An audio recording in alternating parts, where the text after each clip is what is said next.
Welcome back guys. Vishal Gupta आपका teacher. कैसे हो आप सब गाइस? इस वीडियो में मैं आपको सीए फाउंडेशन और बीकॉम का जो सब्जेक्ट है बिजनेस लॉज या कमर्शियल लॉज, उसका चैप्टर जो हमारा चल रहा है द इंडियन कॉन्ट्रैक्ट एक्ट 1872, उसका unit number 3 other essential elements of a contract को आगे कंटिन्यू करने जा रहा हूँ। गाइस आपको पता है कि इसके 4 इसेंशियल्स हैं कॉन्ट्रैक्ट करने के लिए। पहला हम कर चुके हैं कैपेसिटी टू कॉन्ट्रैक्ट, दूसरा फ्री कंसेंट, तीसरा लॉफुल कंसिडरेशन और आज चौथा इसका पॉइंट करेंगे इस वीडियो में वाइड एग्रीमेंट। तो गाइज इसको आप कंटिन्यू करेंगे वाइड एग्रीमेंट को, इसके बाद ये फिर यूनिट कंप्लीट हो जाएगा। ठीक है जी, तो चलिए अब हम इसको आगे एक्सप्लेन करते हैं। एक्सप्रेसली डिक्लेयर्ड वाइड एग्रीमेंट कौन से हैं? पहला है made by incompetent parties.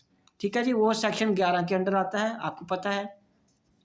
Agreement made under bilateral mistake of facts, section 20 के अंडर आता है। एग्रीमेंट्स द कंसिडरेशन और object of which is unlawful, वो सेक्शन 23 के अंडर आता है।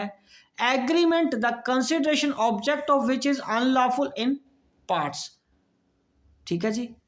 एग्रीमेंट मेड विदाउट कंसिडरेशन, तो ये जो 5 कॉन्ट्रैक्ट हैं या 5 तरह के ये जो एग्रीमेंट्स हैं, ठीक है जी, ये ऑलरेडी हम प्रीवियस वीडियोस में डिस्कस कर चुके हैं।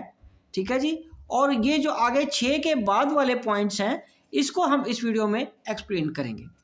सो 6 कौन सा है agreement? Agreement in restraint of marriage, section 26। Agreement in restraint of trade, section 27। Agreement in restraint of legal proceeding, section 28। ठीक है, ये 27 था, ये 28 है। और 9 कौन सा है? Agreement the meaning of which is uncertain. ठीक है जी, 29 सेक्शन के अंडर आता है। और उसके बाद वेजरिंग एग्रीमेंट, ठीक है जी, वो है सेक्शन 30 के अंडर। उसके बाद 11th कौन सा है? Agreement to do impossible act, section 56 के अंडर आएगा। तो गाइस स्टार्ट करते हैं 6 पॉइंट की explanation. Agreement in restraint of marriage, every agreement in restraint of marriage of any person other than a minor is void. So if a person being a major agrees for good consideration not to marry, the promise is not binding and considered as void agreement. ठीक है जी। और 7th कौन सा है?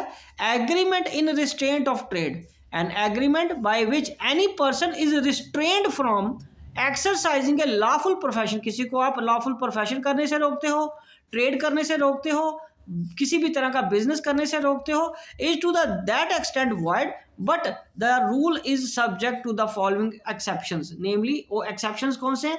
Where a person sells the goodwill and agrees with the buyer to refrain from carrying on a similar business within the specified local limits so long as the buyer or his successor in interest carries on like a business therein, such an agreement is valid. ऐसा agreement valid है क्योंकि यदि किसी ने अपने business की goodwill बेची है और जिस बायर उसको कह सकता है कि आप भाई इस पर्टिकुलर एरिया में काम नहीं करोगे, तो वो लॉफुल है, वो वैलिड है एग्रीमेंट। ओके जी। So but an agreement of service by which an employ binds himself during the term of his agreement not to compete with his employer is not in restraint of trade। ठीक है जी, ये trade को ये वाला जो को है ये हमारा वैलिड नहीं है कि कोई मास्टर अपने एम्प्लॉयर को या एम्प्लॉयर अपने एम्प्लॉय को कोई बिजनेस करने से नहीं रोक सकता। ठीक है जी। उसके बाद 8th agreement in restraint of legal proceedings. So under section 28 cover हो रहा है, ये आपको पता है। An agreement in restraint of legal proceeding is the one by which any party thereto is restricted absolutely from enforcing his right under a contract through a court. ठीक है जी। A contract of this nature is void. However, there are certain exceptions to the above rule. Number 1, a contract by which the parties agree that any dispute between them in respect of any subject shall be referred to the arbitration, and that only the amount awarded in such arbitration shall be recoverable is a valid contract. Right? Oh, next इसका point है similarly a contract by which the parties agree to refers to the arbitration any question between them which has already arisen or which may arise in future is valid, but such a contract must be in writing. पर ये ऐसे contract writing में होने चाहिए. ठीक है guys. उसके बाद agreement the meaning of which is uncertain under section 29. An agreement the meaning of which is not certain is void, but there where the meaning thereof is capable of being made certain, the agreement is valid. तो ऐसे agreement जिसके certain meaning है, वो capable है perform करने के लिए, वो वैलिड माने जाते हैं, और जो अनसर्टेन है वो वैलिड नहीं है, वो वॉइड ही होंगे. ठीक है गाइस. तो चलिए अब हम आगे बात करते हैं wagering agreement. An agreement by way of wager is void. It is an agreement involving payment of sum of money upon the determination of an uncertain event. किसी अनसर्टेन इवेंट होने पे पैसे मिलने को वेजरिंग एग्रीमेंट बोलते हैं. The essence of waging is that each side should stand to win or lose depending upon the way on the uncertain event take place, in reference to which the chance is taken and the occurrence of which neither of the party has the legitimate interest. और essential क्या है Vaser के? There must be a promise to pay money or money's worth. Number 2, promise must be unconditional on an event happening or not happening. There must be uncertainty of event.